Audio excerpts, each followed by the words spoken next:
বিগত ১৭ বছর শেখ হাসিনা হটাও আন্দোলনে নির্যাতিত নেতাকর্মীদের বাদ দিয়ে খুনি ব্যাংক লুটেরা আওয়ামী লীগের সহযোগীদের নিয়ে ঈশ্বরদীতে বিএনপির একতরফা কমিটি ঘোষণার প্রতিবাদে এবং পাবনা জেলা বিএনপির আহ্বায়ক হাবিবুর রহমান হাবিবের বিরুদ্ধে সংবাদ সম্মেলন অনুষ্ঠিত হয়েছে।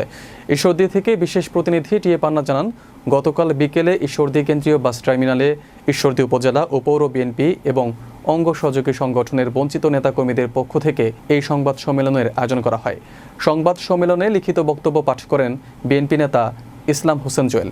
এ সময় বিএনপি নেতা আমিনুর রহমান স্বপন, আনোয়ার হোসেন জনি, শাহাবুদ্দিন সেন্টু, আব্দুর রাজ্জাক, বিএনপি নেতা আক্কাস আলী, আমিনুর রহমান, ঠাকুর জাহাঙ্গীর, আশিকুর রহমান, টুটুল সর্দার, হীরক সর্দার, যুবদল নেতা জাকির হোসেন জোয়েল সহ বিএনপি ও অঙ্গ সহযোগী সংগঠনের নেতাকর্মীরা উপস্থিত ছিলেন। সংবাদ সম্মেলনে হাবিবুর রহমান হাবিব কর্তৃক ঈশ্বরদী উপজেলা ও পৌর বিএনপির নবগঠিত কমিটি বাতিলের দাবি জানিয়ে আলটিমেটাম দিয়েছে।